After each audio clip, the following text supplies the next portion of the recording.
Hello, Neil. How are you? I'm amazing, thanks, Sally. How are you today?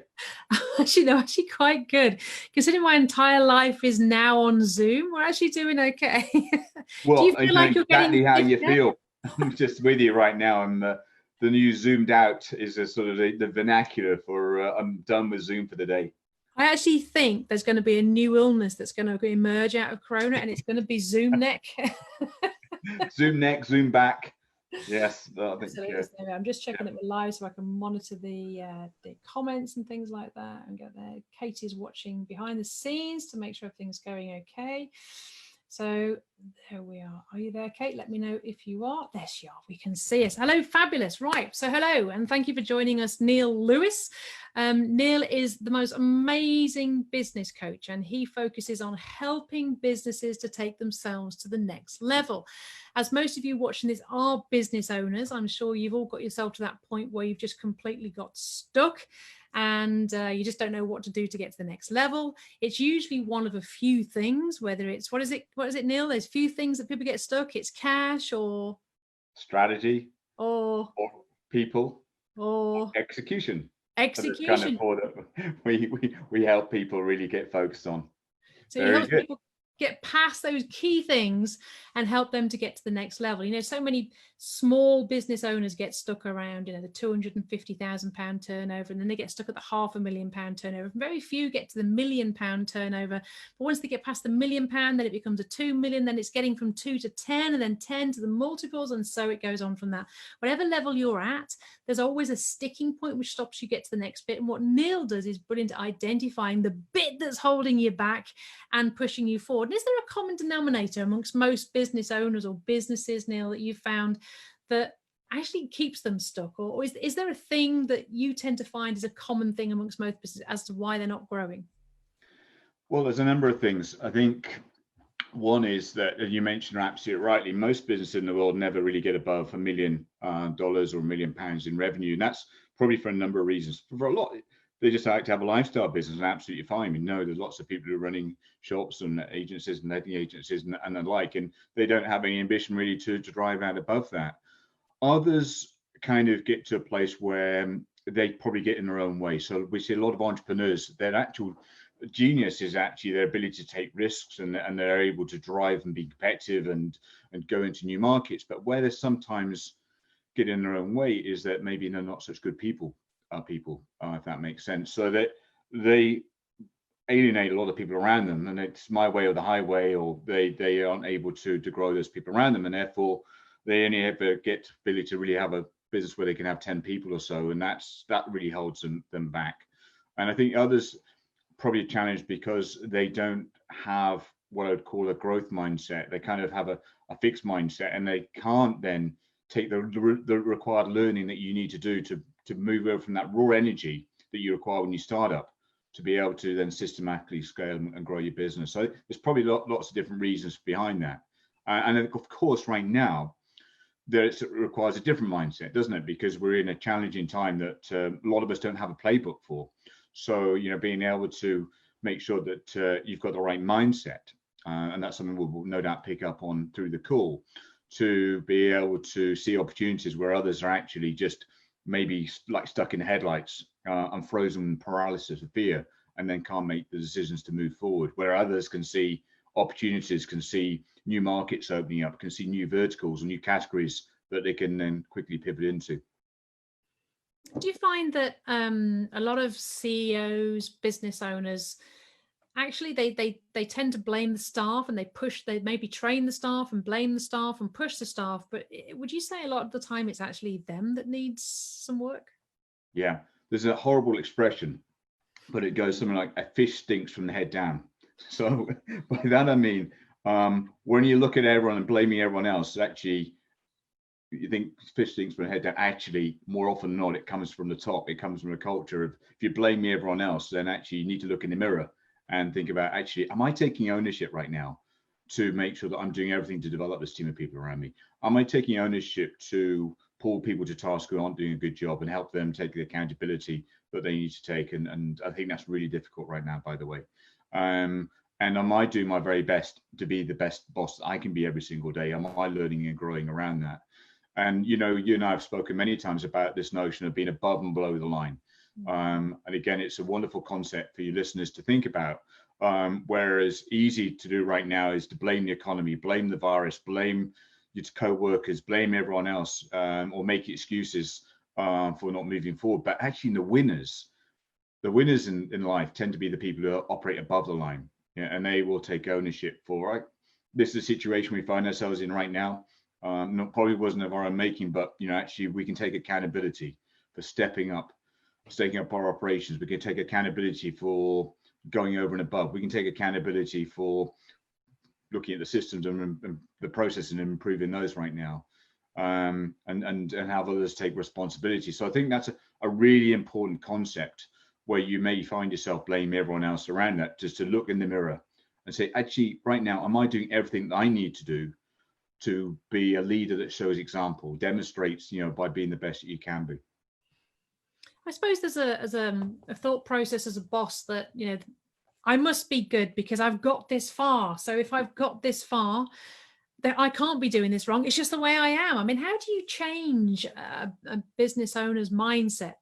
I mean, it must be pretty tricky, because I know you coach a lot of seriously big businesses, people that have private jets and stuff like that, you know, so you are a big coach of big businesses. How do you go into a company and say to the CEO, the problem is actually you? I mean, how do you do that? There must be quite a skill set.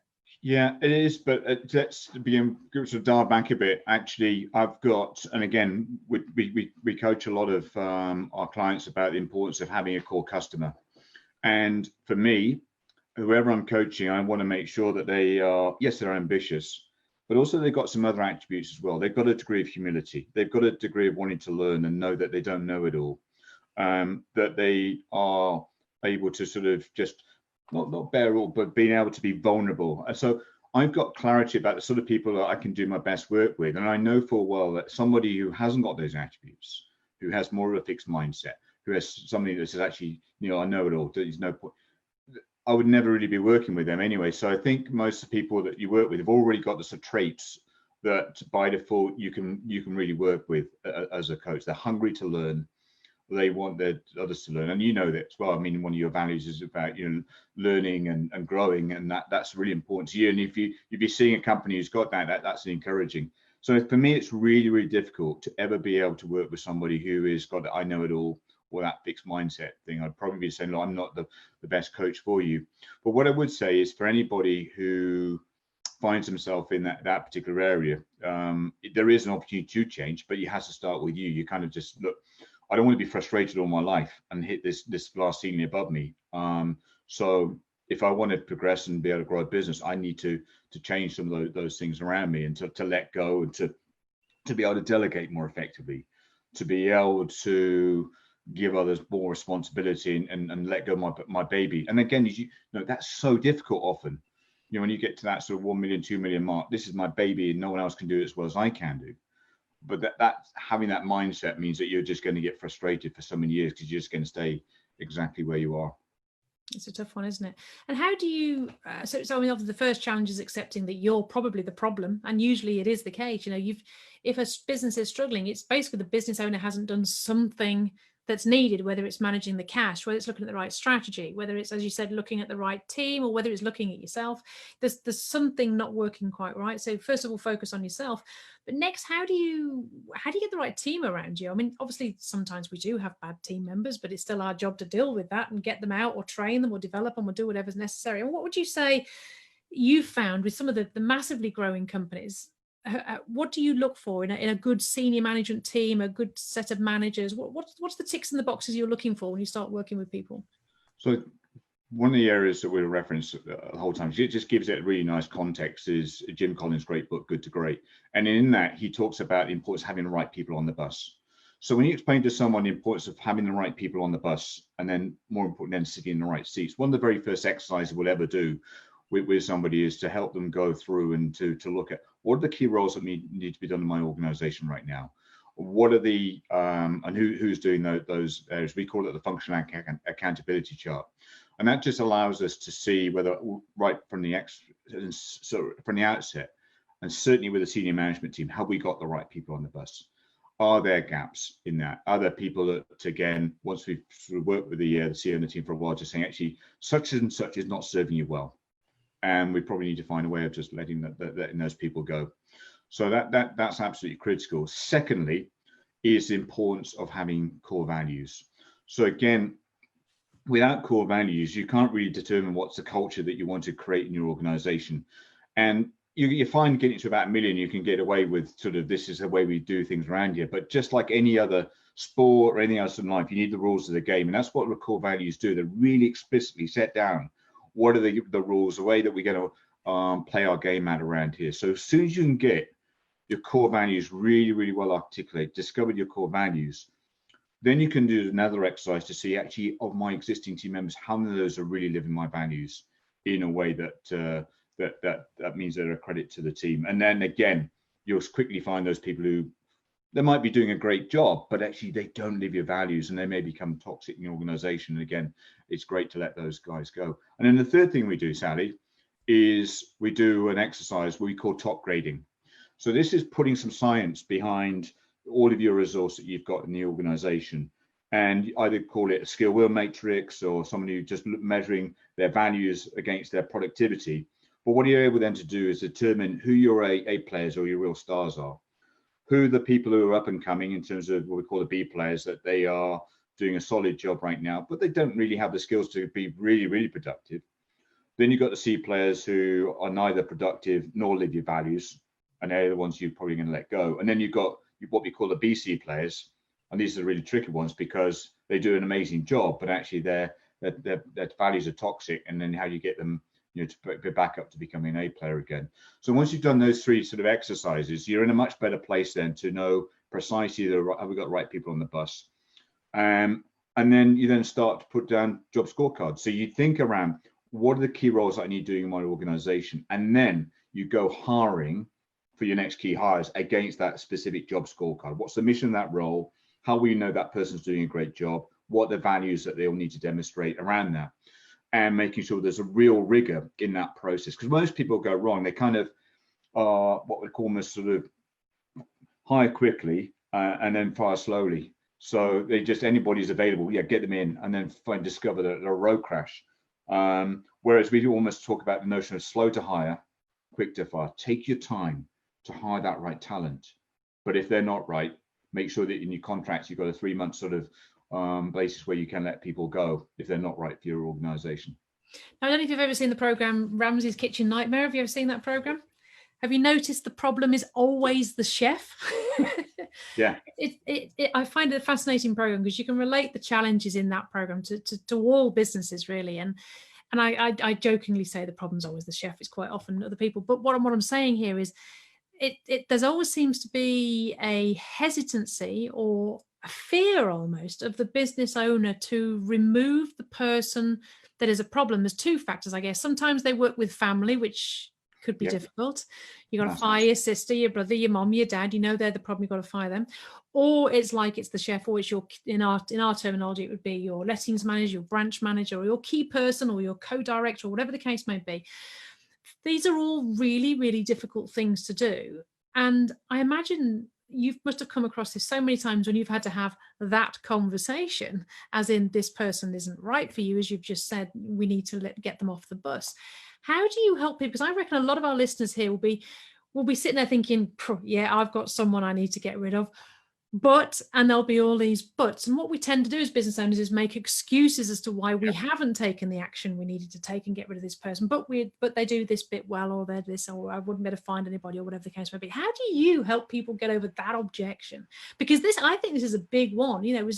It's growing a pair, really, isn't it? And just saying, right, I'm a business owner, I've got to deal with this. But there's that fear and that apprehension of having that direct, straight conversation. How's it going to go? What's going to happen? How do you help people through that? I think it's three things that I'm going to allude to here. Number one, when you've got someone like myself as a coach, you've also got somebody who's an objective bystander. You're not directly related to the business, so you can call it, and you can call it with the CEO, the business owner, whoever it is, in terms of saying, all right, now, I don't think X is doing you a great service. And more often than not, that person knows deep down that is the case. And it's just someone else who's literally reinforcing that viewpoint. And then giving them one, the courage then to have that conversation, and giving them some structure about how they're going to go and have that conversation, and the way that that one-on-one might manifest itself, or how you go about having those tough conversations. And I think what we're going to see over the next couple of years is those skill sets are going to be critical. Being able to have tough conversations with people, almost radical candor about, being able to speak directly to people. And again, in the UK, we're not necessarily that good at it. We all sort of dance around handbags. Other cultures, maybe the Germans and the Dutch I work with, are much more direct, and will call it out to someone, and can do that. So I think having having somebody who can, one, call it out, then secondly help you with some tools and frameworks to have those tough conversations, so that you can get that point of view across. I think as well, what we're going to see over the coming months is a lot of people are going to realize right now that they've had furloughed employees, they've had people that they've had to let go, and yet they've suddenly seen their business become more productive. It's had to be. So they're going to come back and think, actually, do I need this number of employees in the future, or can I be much more efficient using systems and processes, or something we've learned over the last 90 days to do that? And then obviously that's going to bring about tough conversations with having to let people go around that. And I think the other thing I've found through my coaching over the last 90 days is some of the clients who really struggle are the ones who've got a caring culture. So, and I've got one or two who've actually got the "will we care," within their values, and they find it really, really difficult to have those tough conversations when they're not achieving the sort of productivity, or people are taking the piss right now. So again, it's going back to giving some framework, giving to be able to do just that. And I guess that is a difficult thing, because sometimes you've built a relationship with these people, you've got to know them over a long period of time, and it is a difficult thing. We've all been through it. It's a difficult thing to do, but it's got to happen. If you're serious about growth and you want to grow, you've got to get the wrong people off the bus and recruit the right people. And one of the things I always think of is, if you don't get rid of that person, the perfect person could be out there waiting for a job, and you're not going to get them because you're clinging on to this wrong person. So it's almost like you need a few tricks in there in your brain to get your brain to accept that's what needs to be done. And that is such a good point as well, and as you're growing quickly, is that, and I've got one or two clients who are certainly in the sort of have been in the e-commerce space for the last couple of years, and sort of new ways of marketing, that have been bringing on 200-300 employees almost every quarter. And of course you're going to be wow. One, impacting the culture massively, but equally finding that you're going to bring in a lot of folk who maybe aren't the right fit for the company. But I think it's what is imperative is, again, being able to have a discipline, and whether it's every single 90 days at the moment, is to go do that top grading exercise, and to be able to look at that quartile, that's what I call the C players, the people who aren't being productive, who aren't really living your values, and having those tough conversations to let them go. Because the other thing that we think was going to happen is there's going to be a lot of talent that's going to be on the marketplace.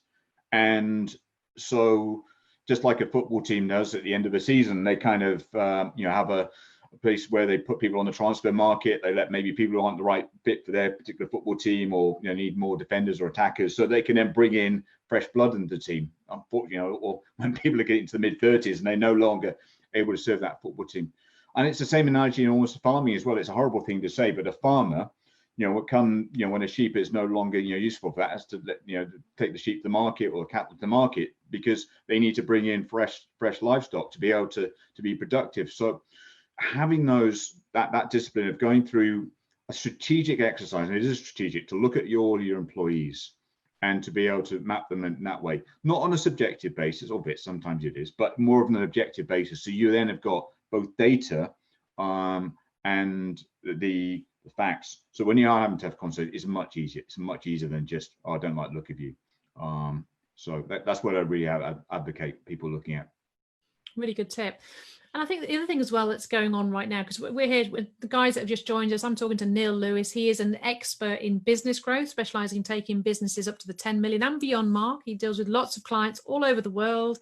and some of them have private jets and fly us around and whatever. So he is an amazing guy. He really does know some amazing people and works with some amazing people. So we're just picking his brains here on what we can do as business owners, because most of my audience here and on the podcast are business owners, on how we can scale up and grow our businesses, because Neale Lewis is the expert when it comes to scaling up our businesses. And we've just been talking about teams and CEOs and some of the challenges there.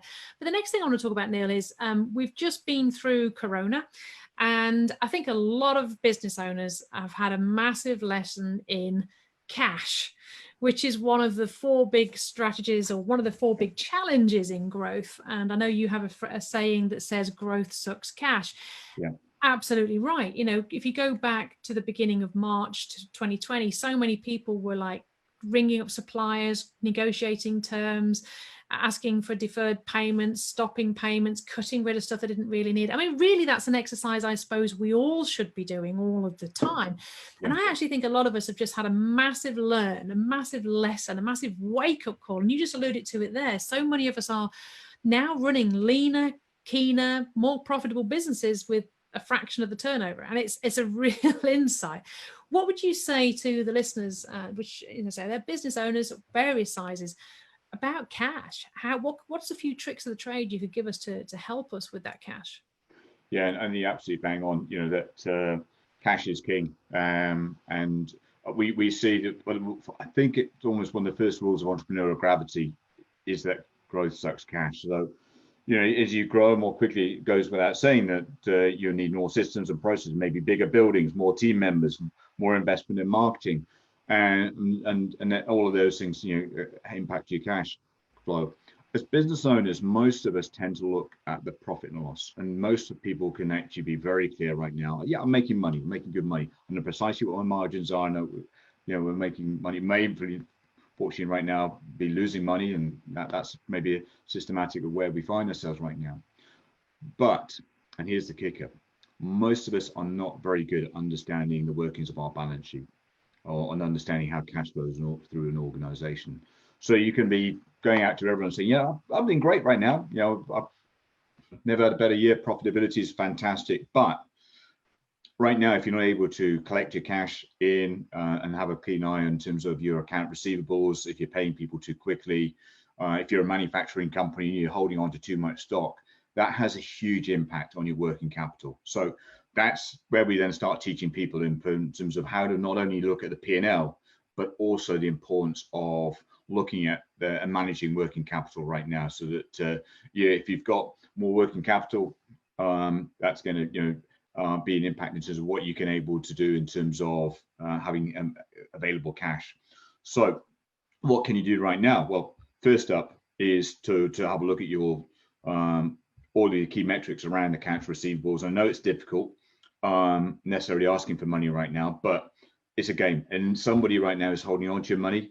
And if you don't ask, you know, they'll be paying someone else as well. So you've got to be having a clear plan of action about your accounts receivables. If you're manufacturing, clear plan and how you're going to manage your inventory and your stocks around that, and having those conversations. I know you've done as well, Sally, with your key suppliers in terms of, and you know, where maybe if you're renting buildings or you're having sort of big outgoings, if there's some areas that can be negotiated around that.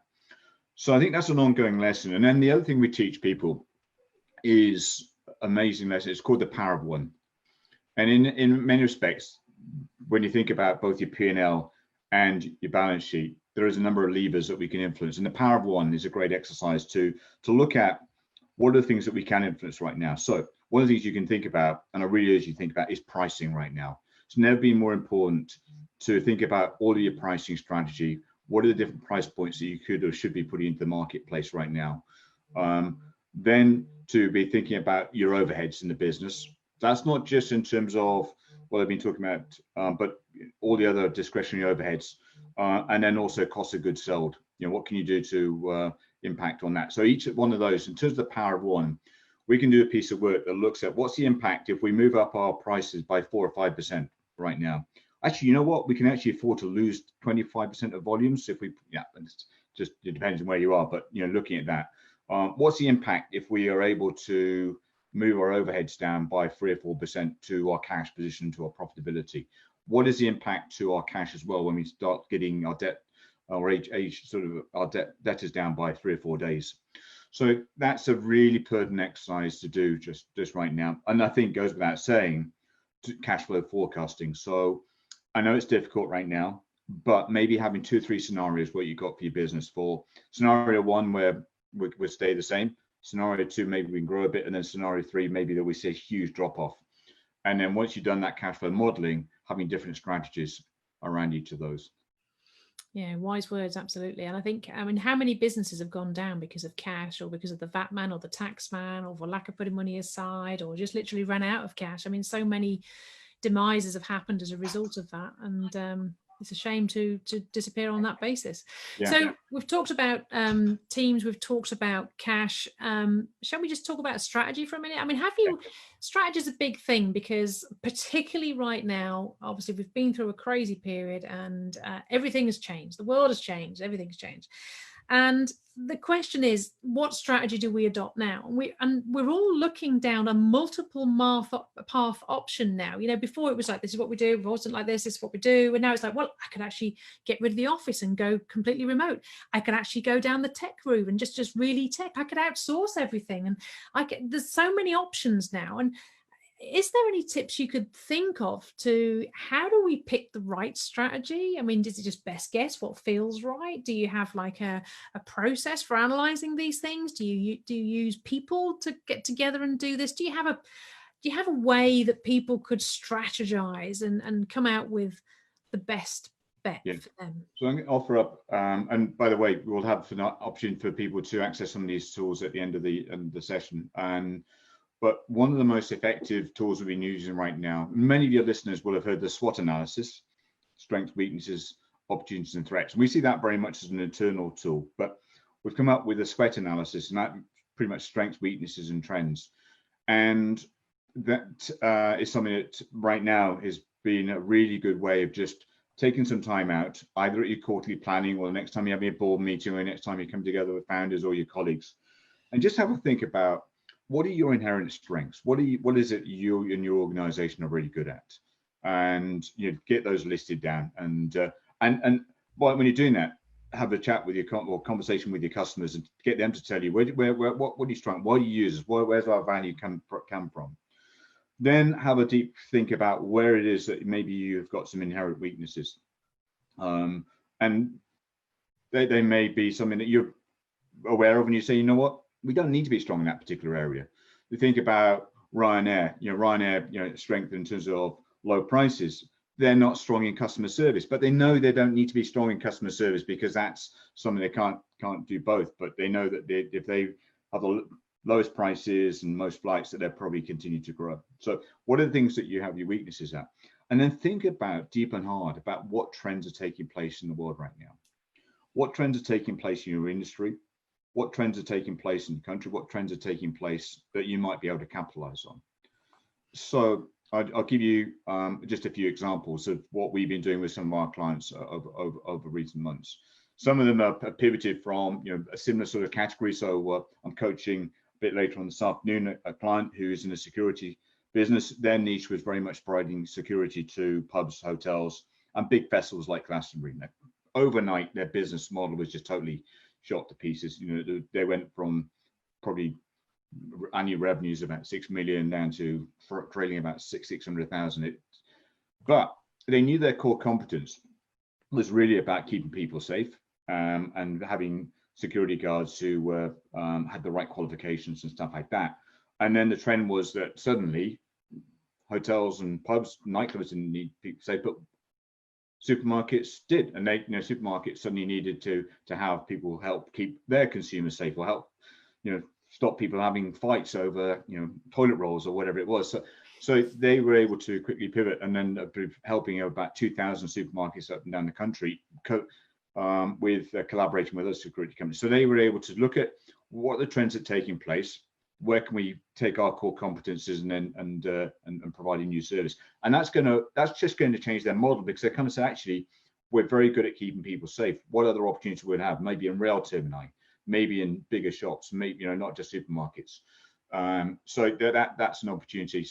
A couple of others, literally manufacturing companies have said actually our core competencies around outsourcing. And then with the crisis came on board, they were able to move from outsourcing what they were currently making different machines to actually move into helping on ventilators and stuff like that. So they knew what their core competence was. But right now, there are so many trends that are growing quickly. E-commerce, over the last 90 days has just taken off like nobody. We're having this conversation on Zoom, so technology in that space is changing dramatically.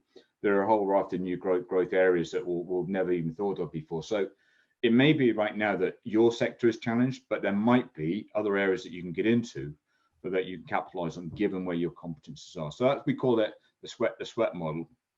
I think the other thing is just really keeping that deep customer intimacy right now. What are the things that people need doing? What's your value proposition that you have? And then what do you need to maybe change in your model so you can capitalize on other opportunities? So having those frequent conversations with customers, what are the things that you need from right now? What are your pains? What are the things that you need the help on? So that's that. And then we use, just to help galvanize all of our strategic thinking, we use a one-page strategic plan. So right now, it makes a lot of sense for the next 90 days as you start getting to your quarterly planning through June, ready for Q3 or whatever quarter you're going to go into, is to be very clear about what are the 2 or 3 priorities that we're going to get absolutely locked onto in the next 90 days. What are the key areas that we're going to get focused on? What's the critical number that we need to dig deep into or really get laser-like focused on? And that's exactly what we're doing right now, is to help people reset, refocus their businesses. If they have to change the model slightly, do that, and then really get that discipline and focus moving forward.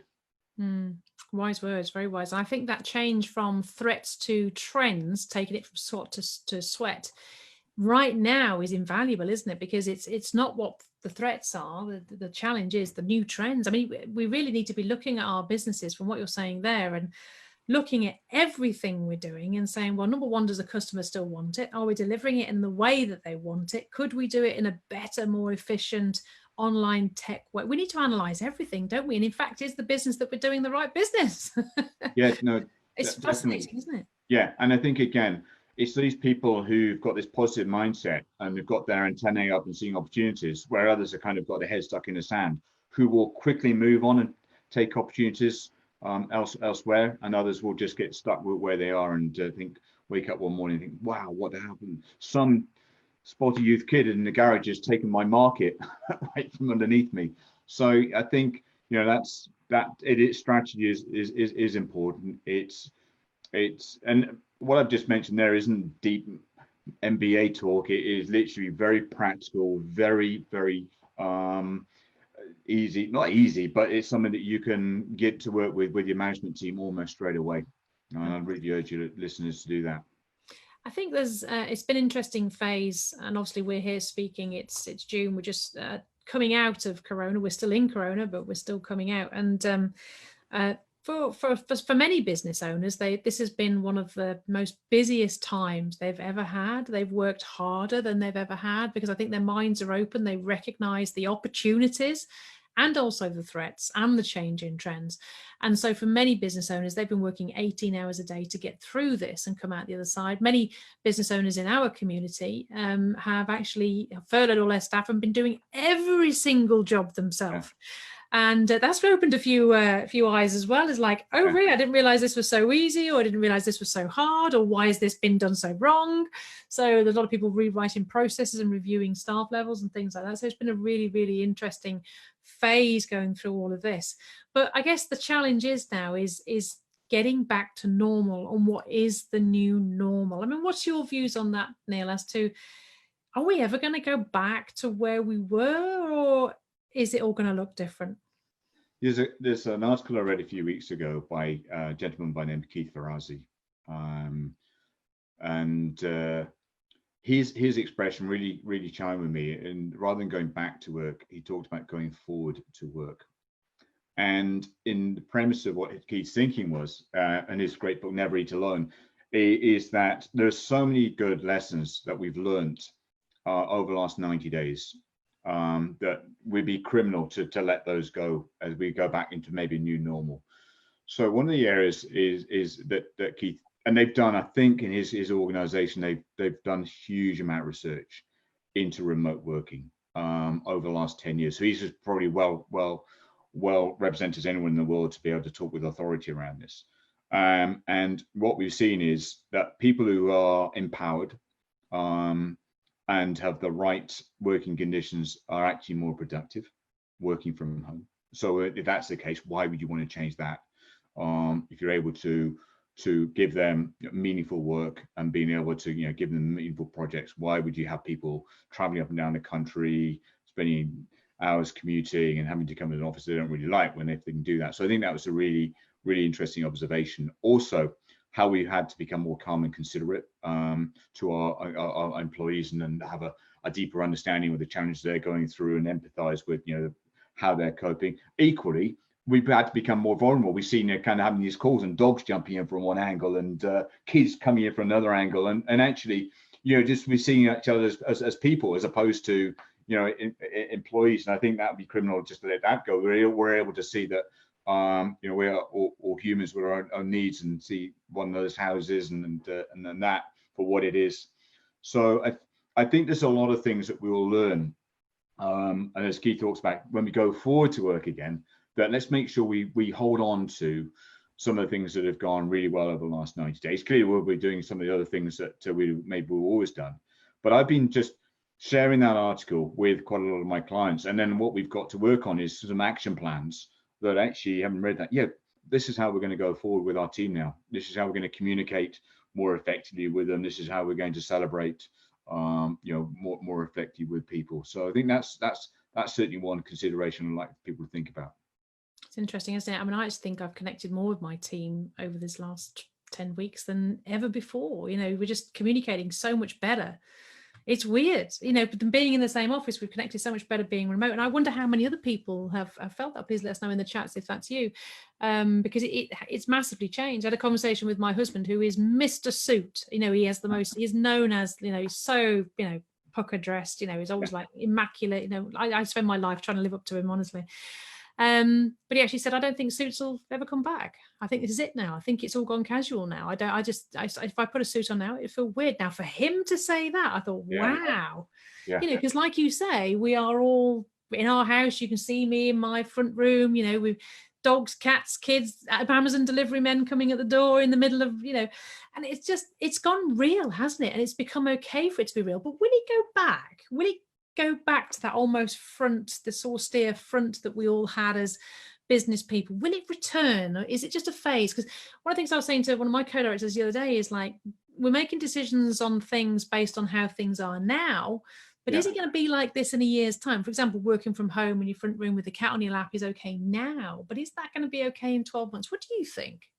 Is it or isn't it? It's a tough question. I don't expect you to know the answer, but what's your thoughts? No, I think there will be an evolution. I think there will be a bit of both. I think people who have loved and thrived working at home and demonstrated how productive they can be will have a pretty good case to say, look, I'm going to stay working at home. There's going to be others who say, I hate bloody working. I'm giving me the office back right now. Kind of digitally, I thrive in that environment where I'm around other people, and I love that. And so I think getting that balance right so that you can aim to do that.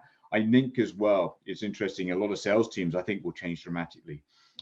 There's been some big myth bust that actually you need to be face-to-face with somebody to get a sale. I think we'll then start seeing people who are, rather than having to drive up and down the country 250 miles for a sales appointment, will be able to, maybe that's for the final part of the sale, to clinch and sign a deal. But I think in the main, that will change. You can have Zoom calls to sort of move things ahead.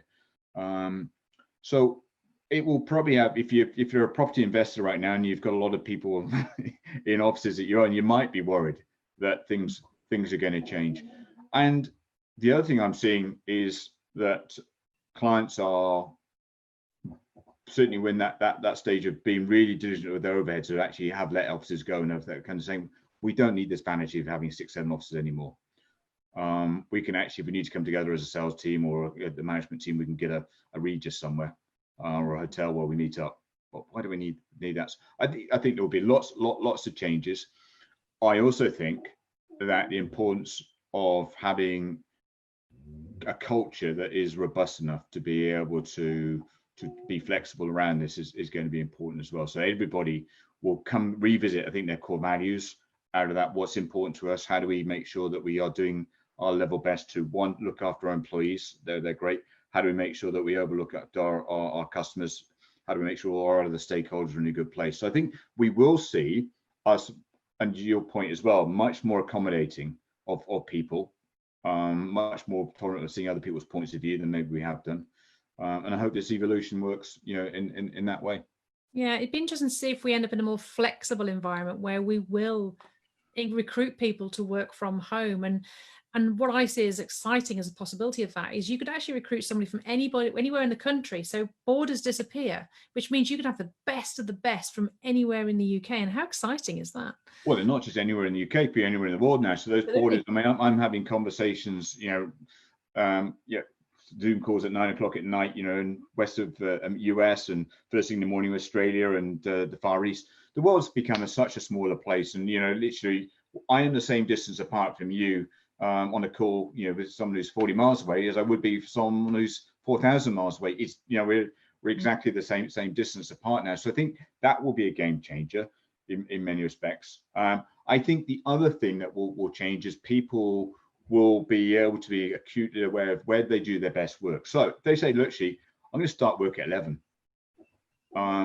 That's the way I'm doing my best work. I love to go for a walk now, but I'll work till 10 o'clock at night, and having a few things like that. We'll see people being able to take more time to do walks or have yoga, or having those interactions with family, which is great for their wellness, by the way. But also, if they are able to have that productivity goes with it, and determine the times that work for them. Who cares what, as long as the work gets done. And of course, there's software to track that now. We've actually installed software on our employees' machines called Active Track. Yep. And it actually tracks how productive they are between a certain time scale. And it's absolutely brilliant, because when we first put it on, we thought, oh, they're not going to like this. But actually, they were going, how productive was I yesterday? How productive was I yesterday? And they're aiming for that 90-95% score. And we've been able to reward and recognize those that have got really high scores. So actually, it's really good, because you can see how productive they are between the hours of X and X. So if that was 9 to 5 or 10 till 6 or 11 till 7 or whatever the case may be, it doesn't matter. It tracks it. So these things we weren't even talking about 6 months ago. So we've just, it's a whole new normal, isn't it? It is a whole new normal. But I think one of the tough conversations will come out from that. I can bet you bottom dollar, those people who welcome Active Track, wherever it's called, will be your better performers, your A players. They'll love it. Your C players are going to absolutely loathe it. You kind of all find your way around it, because that's good, isn't it? Because it identifies them. Oh, massive. But one of the challenges right now is, going back to what I said a bit earlier on, is we need to have more productivity for sure. But there's going to be a raft of people who are falling short on productivity, and how you can have those tough conversations with people to be able to get them to perform at their very best, make sure they've got the right environment to do that. So bear with me 1 second. I've got a very, very upset dog who's not liking the tone of my conversation very much. So I'm just going to let her out of the room. So we'll be back. So just to remind those guys that are actually watching, I'm here talking with Neale Lewis. Neale Lewis is an amazing guy. I've known Neale for a couple of years now. He's been our coach for about 2 years. He's absolutely amazing. He focuses on taking businesses from whatever level they're at to the next level. So he focuses on growth. And he's been taking us through the 4 stages of a scaling up system. We've already talked about cash. We've talked about team. We've talked about strategy. And we've basically got one more left to talk about, which is execution. So, Neale, we've given us loads of brilliant tips on strategy and on cash and on team. What about execution? What is a business doing wrong if they're getting the execution wrong? They're stuck, they're not growing, they don't know why, and you've identified execution. Give us an example of what that means, because I'm a bit unsure what that means. Yeah, so you can have the best strategy in the world, but if you fall down on execution, it counts for absolutely nothing. And this is where focus and discipline really comes to the fore, Sally.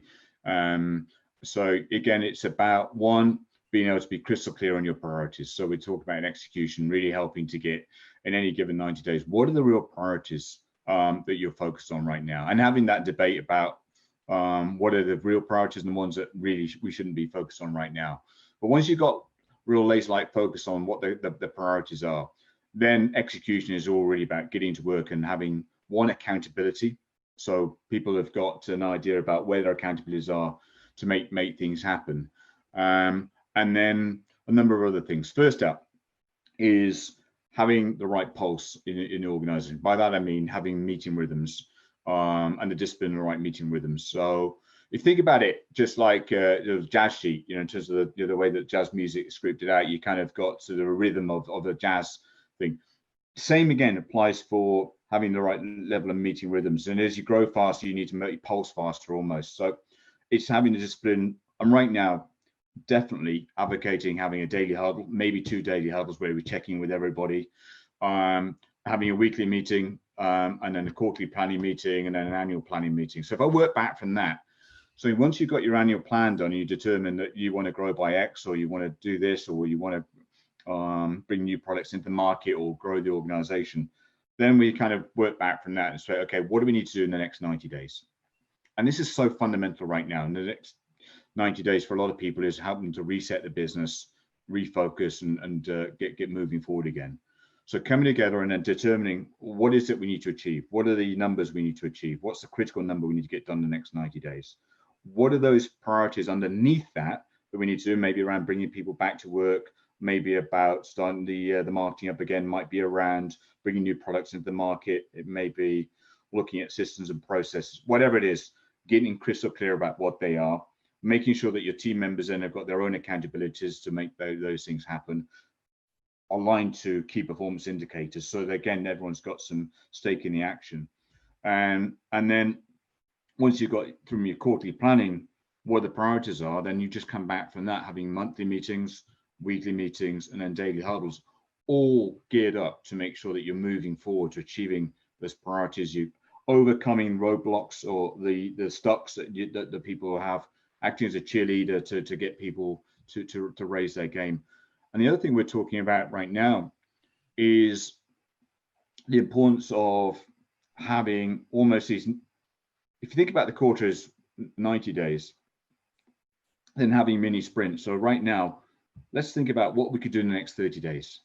And if we achieve our goals in the next 30 days, what celebration we're going to put in place so that we're able to just have some little things that we can actually celebrate with the team. Actually, we've achieved that. We've done this. We may be falling short of the numbers, but actually the activity we put in was great. And we can have a distance barbecue together, or we can give people vouchers or whatever that looks like. But having some sort of celebration is really, really important around this execution. We're dealing with humans. We're dealing with the need to get things done right now. We're dealing with the need for focus. We're dealing with the need for discipline. So all those things go in hand in glove with the execution, and having some sort of scoreboard, just like a football team would have at the end of the pitch, or if you're playing golf or whatever, everybody has a scoreboard. Everyone has a scorecard, so we know if we're winning or losing. So we're advocating right now, making points of having some sort of war room. And in the war room, you've got up all the different important metrics from talked about earlier on, cash numbers. What are we doing in terms of some of the key priorities we're working to? What are those accountabilities, so that as a company, we can see right away whether or not we're winning or losing. Awesome. And I think execution is probably where a lot of people fall down, because they have the great ideas, but then they get so busy in the day-to-day stuff, they don't actually get around to executing the great ideas. And that's a shame, because you've had this great idea, you need to execute it. And it's having that discipline, isn't it, to have those meetings and work those goals and set those targets and then celebrate and remember they're human and to have that fun, all that sort of stuff. It's a discipline, isn't it? It's a culture, it's a discipline, it's a mindset, it's a daily activity. It just requires thought, doesn't it? It does. And I think as a coach, that's what you bring to an organization, that ability to hold people to account. Because it's difficult when you're changing a habit of, well, we used to do a meeting when we felt like it, and then we'd do something, when there's a crisis and all these things, and thinking, yep, that's why you are where you are. That's why I'm helping you, to the notion that your routine will set you free. If you've got that discipline where you know precisely every 90 days what you achieved in the last 90, what are the things that went well, what are the things that those trends I talked about earlier that we can capitalize on. You've got a clear plan of action. You've had that debate about what the priorities need to be. You've got the courage to say, we're not going to do that. That's not important right now. We're not going to do that either. It might be a great thing to do, but it's not something we're going to do the next 90 days. We're only double down on things that are really important. Get that done, and maybe we'll look at it the next 90 days.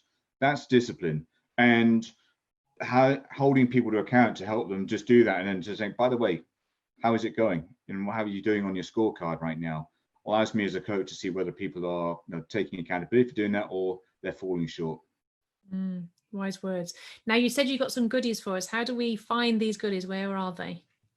Okay, so what are they? That's a good question. I gotta say, where are they right now? I think you'll find a way of getting to people, but we've got some really practical tools. I've mentioned a few of these through the course of this conversation.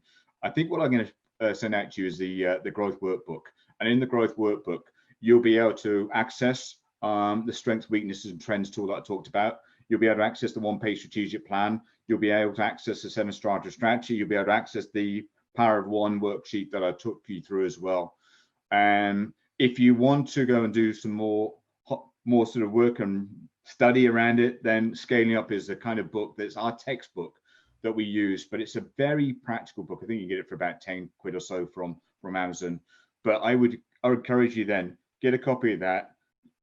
The workbook's free. You can then really get to work on completing those sections. Definitely the sweat tool I talked about. Definitely the functional accountability chart. Getting the right people sitting in the right seats is a great thing to do. And then if anyone is any stuck or wants any further help, then make sure they've got my contact details and we can see if we can help them out. To get this, do people email you? Is that how they get hold of it? Is this going to go onto the Facebook? Yeah, you're on Facebook. You're live on Facebook, yeah, Neale. So. Yeah. I think what the easiest thing to do is I will put all the details in the comments box. We're live in various places. So if you tell us where you want us to put it, is it Neale is it your email address or Neale@neilelewis.com? But we'll find a way of making sure between ourselves that these tools are easy to access. Now, your name is spelled Neale. It is. It's my point of differentiation. It's always good strategically to have a few points of differentiation, and mine is Neale, which I think is the Australian way of spelling it. Neale at neilelewis.com. Okay, Neale@neilelewis.com. You can also find him on Facebook. You can find him on LinkedIn. But please connect. If you get stuck, just message me or Kate, and we'll pass a message on to make sure you guys get connected. But I've seen that workbook. It is very, very good. And you're not charging for this. It's free. Yes, Neale? It's absolutely free. It's a freebie. Yes. And also, I've read the Scaling Up book a few times. It's a good book. It really is a good book. But anyway, Neale, you've been amazing as always. Thank you so much for joining us today. We're all in a period of reflection and we're all planning on getting forward into our businesses. And I think there's been some amazing things shared there. Thank you so much for joining us today. Thank you. You're welcome, Sally. Thank you.